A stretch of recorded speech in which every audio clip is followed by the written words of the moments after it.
Religion et développement ont toujours été de fidèles compagnons. Dans l'imagerie populaire, seul Dieu peut accorder la grâce d'un lendemain meilleur. Cependant, constatons ensemble que l'Afrique est souvent et très souvent très religieuse, peine à sortir de l'ornière de la pauvreté. L'abbé Édouard, curé de Laou-Plage, situé à 75 km après Dabou, prêtre, musicien et grand bâtisseur, sera notre grand témoin pour cette émission. Et assurément, cela ne fait l'ombre d'aucun doute, nous finirons par nous entendre. Merci encore une fois de votre fidélité et je rappelle que vous êtes sur la première.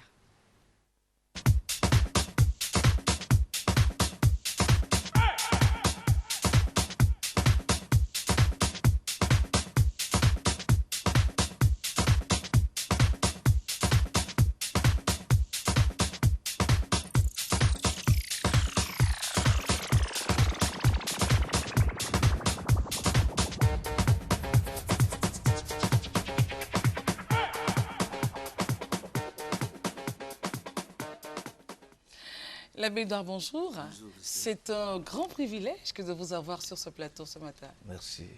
Alors, nous allons parler donc avec vous de religion, musique, mais surtout de développement. Parce que après ce que nous avons eu à voir et à entendre de vous, vous êtes ce qu'on peut appeler un grand bâtisseur. Mais avant d'en arriver à cela, parlons de cet appendice, de cette carrière musicale que vous entamez. Je rappelle que vous êtes auteur de 5 œuvres. Bien sûr. Et pourquoi vous lancez dans la musique, l'abbé? Pourquoi ne pas seulement vous contenter de prêcher la bonne parole de Dieu et vous lancer dans la musique? Parce que vous avez une belle voix? Bien, en effet, je vous dis merci pour l'occasion que vous me donnez de m'exprimer ici. Vous voyez, pas parce que j'ai une belle voix, mais quand nous parcourons déjà la Bible, vous voyez que le roi David, qui fut un grand prêtre, un grand roi, à un moment donné de sa vie, il s'est levé pour danser. Vous identifiez donc au roi David? Bon, oui, parce qu'il est l'auteur des psaumes que nous chantons. Et quand vous voyez un peu tous les prêtres aujourd'hui, les messes sont chantées. Chacun chante la messe à sa manière. Bon, moi, peut-être, je vais un peu plus loin. En faisant des œuvres musicales, bien ce sûr, que tout le monde ne fait pas. Que tout le monde ne fait pas. Et cela est dû à quoi? J'ai ma stratégie pour moi. Prêcher la parole du Seigneur Dieu dans les églises, c'est notre principe. C'est le but, bien sûr. Mais pour moi, l'église va au-delà de ces bâtiments que nous voyons. L'église va jusqu'aux confins du monde. Et il y a certaines personnes qui n'ont pas la grâce et la chance d'avoir des prêtres chez eux. Ils sont dans les hameaux les plus reculés, comme le Christ l'a dit, aller annoncer, baptiser tous ces malades, tous ces hommes, et que le message soit porté jusqu'aux confins du monde entier. Comment arriver dans les hameaux les plus reculés, où il n'y a pas de piste, pour ceux qui ne connaissent pas le Christ? Aujourd'hui, j'ai constaté que tout le monde aime écouter la musique. Alors, une petite cassette suffira. C'est votre stratégie d'évangélisation, on va dire. Voilà. D'accord. Alors, parlons maintenant de ce que vous êtes en train de faire, ce travail immense que vous êtes en train d'abattre du côté donc de Laou-Plage. De Laou-Plage. Précisément, on sait, on l'a dit à l'entame de l'émission, Laou-Plage est située donc à 75 km après Dabou. Généralement, les hommes de Dieu, ils aiment bien être logés dans des villes et tout ça, où il y a toutes les commodités. Mais vous avez préféré donc aller vous mettre enfin, dans un village où il y a tout à bâtir. Pourquoi? Bien, je vous dis merci. Il faut dire que je n'ai pas, moi, souhaité y aller. C'est Dieu qui m'y a envoyé parce que du fait que ce soit la voix de l'archi, de mon chef hiérarchique, je dois obéir. Et donc, dès que je fus ordonné diacre, on m'a d'abord envoyé au dîner, qui n'était pas mon diocèse. Je suis allé prêter, enfin, donner un coup de main au dîner. Et après 3 ans de mission au dîner, alors que je pensais être à Divoville ou à Lakuta, bien, on décide que je sois à la Oukbanda pour aider un prêtre qui est malade pour 2 mois. Tout juste. Je n'étais pas affecté. J'y vais, le prêtre est blessé, il est à l'hôpital. L'archevêque revient 2 mois plus tard et constate qu'à 2 mois, l'église est pleine, où il n'y avait personne. Et alors, la cour est belle, des choses se changent, les gens viennent de partout. Il dit, bon, tiens, tu restes là comme curé intérimaire pour 6 mois. Avant 6 mois, il revient et dit, bon, tu es curé de fiche. Or, je n'avais que 3 ans de sacerdoce, très jeune. Il faut être réaliste. Beaucoup de prêtres ne l'ont pas aimé, ils sont manifestés. Il y a eu même des sittings à Gaïwa. Ah bon, des prêtres? Oui, c'est pas courant de voir des prêtres qui manifestent. Hein? Bon, mais j'étais trop jeune, il faut être réaliste. Or, Gaïwa, Est-ce que c'est permis dans la Bible? Je sais pas, vous êtes un homme érudit, connaissant la parole de Dieu. Est-ce que c'est permis dans la Bible de faire des sittings? Parce que l'un a été choisi. Enfin, je veux dire, c'est pas ce qu'on appelle la grâce. Oui. Vous avez peut-être une grâce. Pourquoi les autres manifestent? Bon, mais en ce moment, on ne pouvait pas parler de... C'est un sentiment oui, qui... ce n'était pas une grâce, parce que enfin, personne ne me connaissait, j'étais très jeune. Oui, mais je veux dire, c'est un sentiment qui n'est pas... Enfin, qui n'est pas approuvé par les Écritures, la jalousie. Oui. Enfin, j'appelle ça comme ça. Ce n'était pas la jalousie, ils étaient dans leur logique pastorale. Parce qu'on ne nomme pas curé. Jusqu'à faire un sitting. Bon, sitting, c'est trop dit, mais... C'est des voix pratiquement humaines, ça. Bien sûr. Et il fallait rappeler à l'archevêque que l'archevêque ne me connaissait pas, Jean-Pierre Coutan ne me connaissait pas, je venais d'arriver de Dédé. Et j'avais toujours besoin d'un lieu pour évoluer. Et les affectations étaient faites. On constate que depuis que vous avez donc commencé à travailler pour Dieu, oui, vous n'avez cessé de déranger les autres. Hein? Oui, enfin, déranger... je dérange beaucoup. Ça. Déranger. Oui. Parlons de ce que vous faites concernant donc ce dérangement que vous, que vous apportez donc aux autres. La Houplage, qui était donc un petit village, insignifiant, la Houpanda, on va dire ainsi, est devenu, avec le travail que vous êtes en train d'abattre, quelque chose de grand. De grand. Alors, moi, je ne sais pas si c'est dans vos attributions de faire ces choses-là, ou c'est aux responsables administratifs, la mairie, la sous-préfecture, la députation, de pouvoir apporter le développement. Est-ce que c'est votre rôle, vous, d'apporter le développement dans ce petit coin qui était perdu? Vous voyez... C'est pas du zèle? Non, ce n'est pas du zèle. Tout à l'heure, je vais l'exprimer, c'est biblique. Et c'est ça. D'abord, la Houplage se trouve à au moins 75 km de Dabou. Et disons, et dépend de Gagnoa. Et il n'y a pas de route directe La Houplage Gagnoa. C'est-à-dire pour aller à Gagnoa, à l'archidiocèse, je suis obligé de passer par Abidjan, prendre l'autoroute, c'est Kinsi Dabou par là, enfin Dabou c'est Kinsi, et aller jusqu'à Gagnoa. Et La Houplage se trouve entre la mer, la lagune et le Bandama. Okay. Donc un site abandonné. Au niveau politique, au niveau social, le site est abandonné. Au niveau religieux, la paroisse a été délocalisée de La Houplage à La Houville. Et donc, elle était morte. Le prêtre qui est là subissait un peu la pression de la nature. Donc, j'ai un choix à faire. Soit je vais et je reste intact. Je dis les messes avec quelques 4-5 paroissiens et je subis la nature, parce que vraiment, c'est un site abandonné. Ou du moins, je travaille et je développe les lieux. Et c'est moi qui dompte les lieux. Donc, j'ai choisi travailler. Donc vous voulez dire que votre prédécesseur, enfin celui qui était blessé, le pauvre qui était à l'hôpital, il n'avait pas de pouvoir? Oui, il a subi, il n'arrivait plus à se... n'est-ce pas Donc il n'avait pas votre grâce en fait? Bon, vous êtes supérieur à lui alors? Non, point du tout, pas point du tout. C'est-à-dire, il faut être réaliste. Moi je suis très jeune et j'ai encore, vous voyez bien, j'ai encore toutes mes énergies. Oui, c'est un vieux prêtre bien sûr. Et moi, je suis encore très jeune, j'ai encore toute la vigueur, c'est une grâce. Donc, je me suis dit, bon, je vais à ces lieux. Et puis, j'ai un esprit de créativité. Vous le dites tout à l'heure, je suis un artiste. Donc, tout de suite, je vais dans un lieu où je suis enclavé. Mais l'artiste cherche à créer à partir du néant. Donc, Dieu m'a donné cette grâce de créer. C'est parce que donc, en vous, il y a une âme d'artiste que vous avez pu créer, bâtir, tant à La Houplage et dans d'autres sites de Côte d'Ivoire. Ou c'est parce que c'est votre mandat? Enfin, je sais pas. Bon. Le mandat, c'est trop dit, mais disons, chaque prêtre est obligé de développer sa paroisse à partir des réalités qu'il vit. Mais est-ce que c'est votre... Enfin, je reviens pour dire, est-ce que c'est à vous de développer un site, un lieu, une ville? Est-ce que c'est votre rôle? Vous êtes là, normalement, pour donner la bonne parole aux fidèles, aux ouailles qui viennent. Pourquoi vous dérogez à cette règle pour aller vous manifester ailleurs? Bien, je vais vous le dire très simplement. Prenez la vie du roi David, hein, du grand psalmiste que nous connaissons. Qu'est-ce qu'il a fait? Dès qu'il a fait rentrer l'arche d'alliance sur cette petite ville de Sion, voyez, il a choisi cette ville parce que cette ville pouvait, n'est-ce pas, était le centre d'abord. Cette montagne était tout juste, elle était la montagne centrale de la tribu d'Israël, n'est-ce pas? Donc il choisit cette petite ville de Sion, il met l'arche d'alliance, tout le monde vient désormais à Sion. Au niveau géographique, Sion est bien placé, et au centre, donc toutes les villes peuvent venir facilement adorer l'éternel Dieu. Ensuite, au niveau politique, il était le roi, donc facilement le roi, tout le monde peut venir chez le roi. Mais vous n'êtes pas le roi? Non, attends, sire, par l'ordination et par le baptême, nous sommes prêtres, nous sommes rois et nous sommes chose. Voilà. Donc vous avez tous les pouvoirs. Bien sûr, bien sûr. Et tous les prêtres d'ailleurs. Alors le roi David le fait. Politiquement, tout le monde vient là. Religieusement, tout le monde vient là. Au niveau commerce, tout va prospérer. Et cette ville va prendre le nom de Yerushalom, c'est-à-dire le lieu du Dieu de la paix, Jérusalem. Et non, au niveau armement, tout cela, Jérusalem va prendre une importance. On va commencer à mettre des murailles et une forteresse va s'y dresser.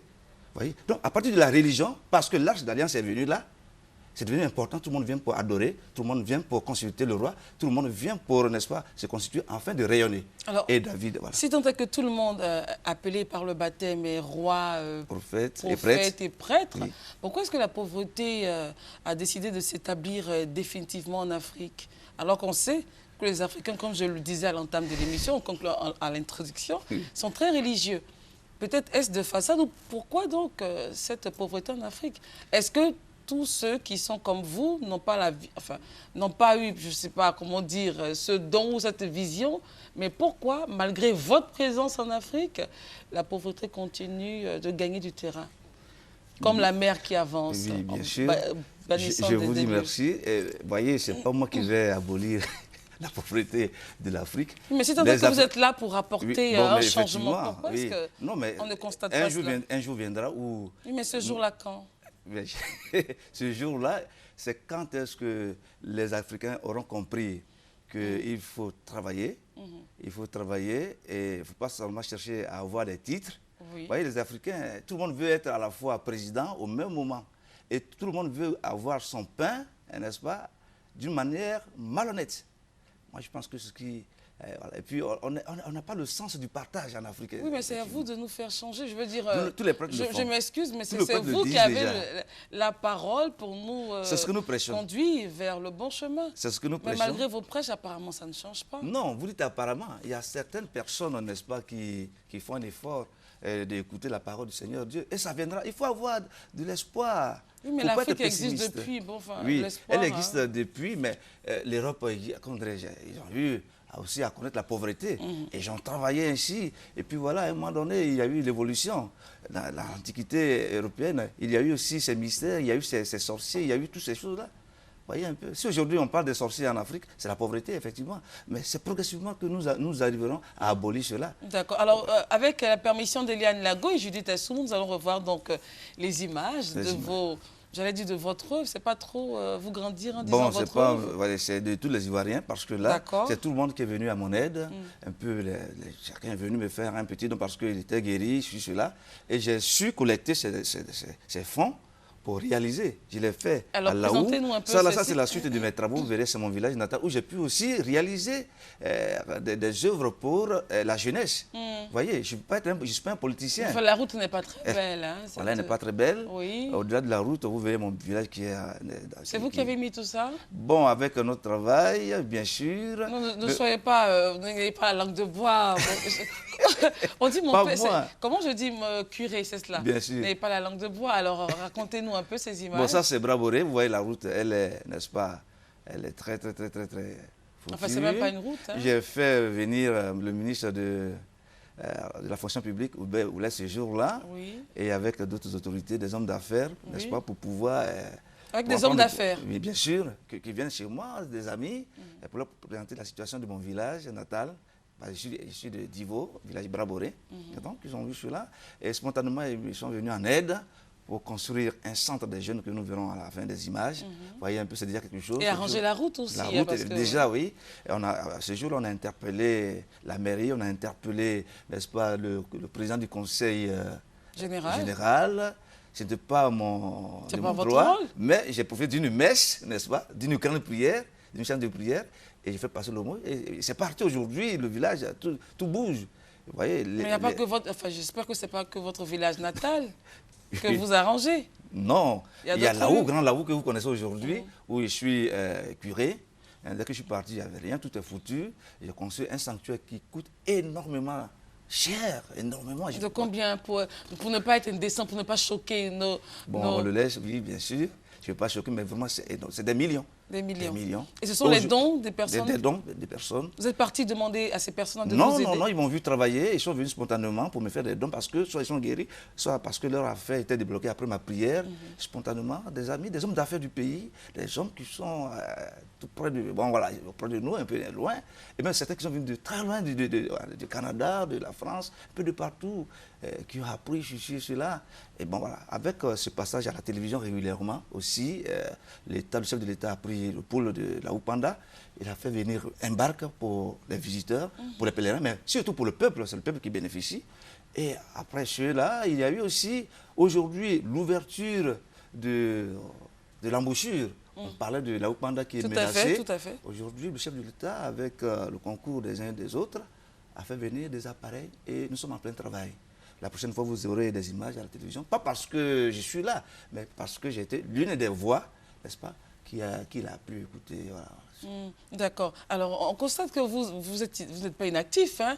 Vous ne vous occupez pas seulement que de prier et de jeûner pour vos fidèles, mais apparemment, je ne dirais pas la politique, mais les choses sociales vous intéressent. Est-ce que ça de vous, enfin, je ne sais pas si c'est autorisé par la hiérarchie, à votre niveau, est-ce que cela est possible? Est-ce que les gens vous proposeraient pas un jour de gérer administrativement la Oupanda? Pourquoi pas? Peut-être que ma question est un peu osée, mais j'y vais quand même. Bon, pour y arriver, il faut dire que c'est impossible, parce que j'aime beaucoup, j'ai la conviction de ce que je fais. Mais on ne vous a jamais proposé, Bien sûr, bon, c'est des villageois. Il faut comprendre le concept, c'est des pleurs, ou soit le chef du village, ou bien une autorité des lieux vient pour me dire, mon père, il faut être le maire de la Oupanda. Parce qu'aujourd'hui, la Oupanda est devenue une commune, par grâce de Dieu. Alors, grâce à vos soins. Bon, et puis avec la contribution des uns des autres, mais j'ai été l'une des voix, bien sûr. La voix principale, mon père. Bon, ne soyons pas tatillons, c'est la voix principale. Permets-moi, voilà un peu ce que la Bible dit. Quand il s'agit de est-ce que j'ai eu l'autorisation de créer un sanctuaire, ou bien de développer les lieux. Voilà ce que nous dit Saint Paul à la communauté de Thessalonique. Il dit ceci: frères, nous n'avons pas besoin, nous n'avons pas reçu. Non, il dit, frères, nous n'avons pas vécu paresseux chez vous. Nous n'avons demandé à personne de nous nourrir gratuitement. Au contraire, acceptant peine et fatigue, nous avons travaillé jour et nuit pour n'être à la charge d'aucun de vous. Ceci, pas parce que nous n'avons pas de droit de recevoir des présents de vous, mais parce que nous voulons vous donner un exemple de vie. Donc, en fait, vous voulez être un modèle. Voilà, tout simplement. Mais le problème, c'est que... Parce que la Oupanda, disons, avec la menace de la mer, tous les cadres ont fui. Ils sont allés sur le nouveau site, la ville, et les villageois sont seuls. Je prêche la parole du Seigneur Dieu, c'est vrai, ils m'écoutent. Mais ils sont malheureux, ces gens-là sont malheureux. Que faire? Bon, en tant qu'un prêtre, et peut-être le cadre des lieux, le seul fonctionnaire des lieux, à part les instituteurs, que fallait-il faire? Il dit, bon, écoute, je vais étendre mon œuvre, je vais m'ouvrir à l'extérieur, et mon œuvre peut servir à l'évolution, à l'épanouissement de tout le village et toute la région. D'accord. C'est ce que j'ai fait. Et donc les cadres ont fui. Ça aussi, c'est une maladie de l'Afrique. Ils ont démissionné. Il faut être réaliste. À part, même m'excuser quelques personnes telles que vous m'excusez. Oui, allez-y, c'est normal. On aime ça, le professeur René Segui, qui est vraiment actif auprès de moi. Vous le connaissez bien. René Segui, qui a été vraiment actif auprès de moi. Le colonel Lokpo et le député là-bas. Les trois, à part, tout le monde est parti. Ils vous ont abandonné dans cette... Bon, pas moi, mais avant que je n'arrive. Ils ont abandonné leurs frères villageois. Voilà.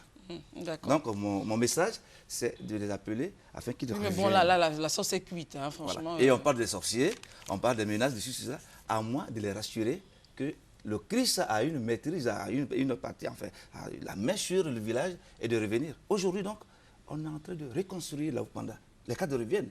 Et souvent, comme ils ont peur, qu'est-ce qu'ils font? Ils me donnent de l'argent. Je vais prendre l'entrepreneur et je verse l'argent. Je dis, bon, construisez cette maison pour tel... Et j'assiste. Puisqu'ils ont peur d'être sorciers. Je bénis et je dis, personne ne mourra. Effectivement, je prie. Je n'assure pas par la bouche, mais je prends l'engagement d'assurer par les prières la vie de cette personne. Et j'ai construit déjà la maison de René Segui lui-même, pour un autre professeur et plein d'autres personnes. Et j'ai essayé d'orienter au chef du village, d'élargir l'île. Il y a encore une autre île en face de nous. Il faut bouger, il faut étendre, n'est-ce pas, le village sur un autre site. Ce que je fais en ce moment. C'est pas bien ça.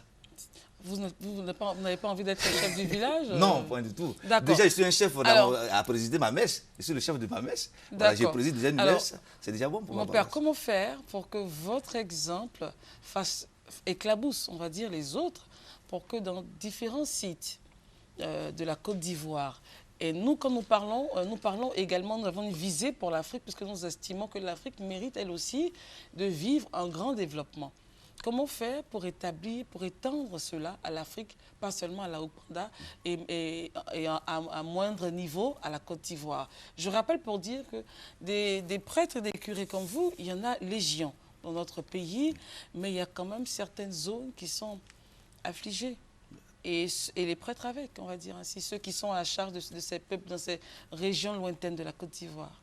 Merci. Pourquoi vous gardez tout ça pour vous? Pourquoi vous ne faites pas des conférences pour inciter vos pères à faire pareil et tout cela? Bon, il faut être honnête. Certainement, vous voyez, je l'ai dit, je suis curé et cela paraît gros, mais je suis trop petit dans l'église. Voilà. Il y a des voix... Vous êtes trop petit, mais apparemment bon, vous êtes trop petit, mais vous avez fait des choses assez grandes. Hein? Bon, c'est des choses qui parlent d'elles-mêmes, mais il faut dire qu'il y a une hiérarchie et l'église est tellement organisée. Est-ce que vous avez attendu, vous, la hiérarchie pour vous lancer dans toute cette affaire?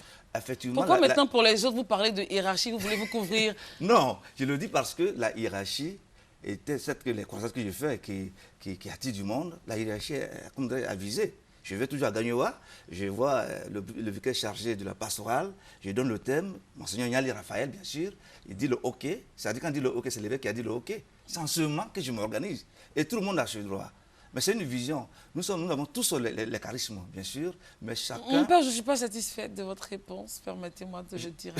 Bon, mais je viens progressivement. Parce qu'il faut respecter certaines choses pour ne pas... Oui, mais est-ce qu'avant de lancer l'appel aux villageois pour dire ce lieu ne doit pas être abandonné, on doit faire ci, on doit faire ça, on doit développer, la mer arrive, il faut prendre le site et tout cela. Vous avez été ému de compassion pour ces gens. Vous avez été touché. Là, la hiérarchie n'est pas rentrée en ligne de compte, bon, mais voyez, si l'église a été délocalisée de la Ouganda à la Haute-Ville, et après, à un moment donné, l'évêque a eu l'intuition, ou bien il a pensé qu'on pouvait y remettre, enfin, y planter encore l'église, c'est que déjà, il était déjà, lui, en tant que le chef hiérarchique de notre confession, il a jugé bon que cette île pouvait être, enfin, avoir un avenir. Bon, c'est ça. On voit la mouchure évoluer et lui, il remet l'église en ses lieux. Parce que pour lui, c'est quoi? Tant qu'il y aura 2 ou 3 chrétiens quelque part, il faut forcément qu'il y ait l'église. Qu'il y ait des menaces ou pas. C'est ça l'église. Dès que la hiérarchie dit, OK, toi le prêtre, tu vas. Donc j'exécute ce que l'archive... Alors de la même manière, vous partez présenter les thèmes de vos croisades. Pourquoi de cette même manière, vous ne présentez pas un programme, je ne sais pas moi, un programme officiel de, je sais pas, il y a des termes qu'on utilise souvent, de redynamisation, voilà, pour que les autres, vos pairs, puissent, dans les différents sites, tant en Côte d'Ivoire qu'à l'extérieur, développer et que les populations africaines n'aillent plus simplement se mettre tous les dimanches sur les bancs de l'église, mais puissent en sortir et véritablement s'étendre, s'épanouir, se développer. Non, comme vous l'avez fait à la Ouganda. Non, les prêtres le font déjà de partout, mais comme je le dis, chacun a sa tendance et chacun a ses moyens. Alors il faut qu'au niveau national, on puisse sentir cela alors. Oui, non, pas national. Chaque diocèse a déjà ses thèmes et ses moyens. C'est comme ça que nous évoluons. J'ai beau lancer le message ici, vous verrez que chaque diocèse à sa méthode de travailler. Et bon, nous avons un grand programme national, mais chaque diocèse est organisé à sa manière pour que les paroisses s'autosuffisent. Donc, je ne veux pas... J'ai beau lancer le message, chacun va le prendre comme il peut, mais va toujours suivre, chacun suit ce que dit son chef hiérarchique, l'archevêque. Et nous, c'est ça. On ne peut pas faire autre chose. Maintenant, sur le lieu de la pastorale, tu t'organises à ta manière. Comme je dis, il y a le grand programme et tu as les moyens qui sont devant toi. C'est en fonction des moyens que tu réagis. Moi, j'ai réagi en fonction de ce que j'avais. Je n'avais rien. Vous avez créé des choses à partir de rien? Oui, à partir de rien. À partir de rien. J'ai commencé à prier. Puis les dons qu'on m'a donnés, je n'ai pas pu les dépenser. Peut-être que ça, peut-être un exemple à lancer. Je les ai mis quelque part tout juste. Parce que souvent, certains dépensent l'argent qu'on leur donne. Bon, je ne vais pas le dire, mais c'est pas... Enfin, vous l'avez dit à mes demi-mots, je le dis à haute voix. Non, mais comme je l'ai dit, c'est un exemple que je donne, puisque je n'ai pas fait les autres paroisses. J'ai dit, après le séminaire, on m'a envoyé au dîner. Au dîner, j'étais auprès d'un évêque, où je servais auprès d'un évêque, donc je n'avais pas toutes les réalités du diocèse. De là-bas, au moment où je pensais être en pleine ville, on me met à la Haute-Panda. Donc, je n'ai aucune réalité. Et l'argent qu'on vous a donné, vous l'avez Voilà. gardé pour investir? Pour investir sur mon église. Voilà. Bon, les quêtes vont effectivement dans la caisse de l'église. Mais les dons particuliers qu'on donne à l'abbé Édouard, ce sont ces dons qui ont fait celui aujourd'hui.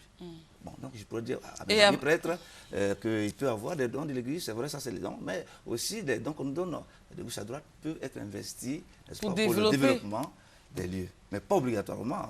Leurs dons, ce sont leurs dons, on ne peut rien. Mais ce que moi j'ai fait, et je pense qu'à la Haute-Panda, il faut faire. Parce que l'église n'est pas grande. Et donc, s'il veut compter sur ce que l'église a pour pouvoir développer l'église. Les quêtes et tout, les piécettes. J'ai 400 francs par la messe, ou bien 800 francs. Dans les quêtes, hein? Oui. Et quand la quête était trop, c'est 1500 à la Haute-Panda en ce temps. Et maintenant? Oh, nous étions. Bon, les quêtes sont telles, parce que ce n'est pas toujours qu'il y a des pèlerins. Mais j'ai des dons. Il faut être réaliste. Les gens m'appellent de partout.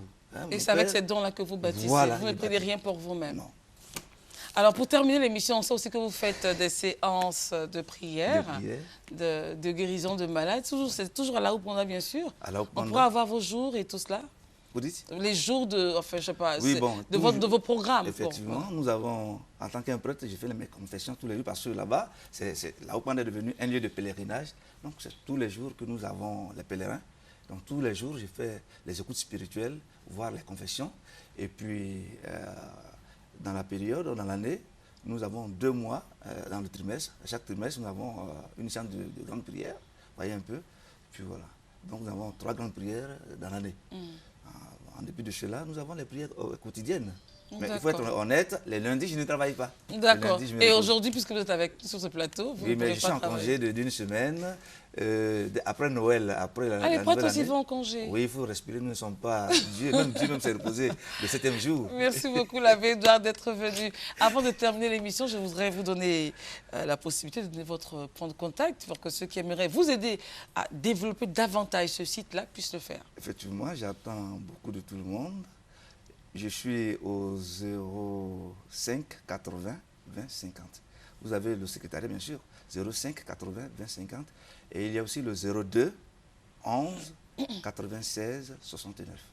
02 11 96 69. Merci, l'abbé Édouard. C'est moi qui vous remercie. Merci. Voilà. Restez en place. Le nouveau défi de l'Afrique pour ce millénaire, c'est le développement. Et les religieux, les hommes de Dieu ne sont pas du tout épargnés. Chacun doit apporter sa pierre à l'édifice afin que l'homme noir soit fier de lui. Merci de nous avoir suivis. Bonne suite de programme sur La Première.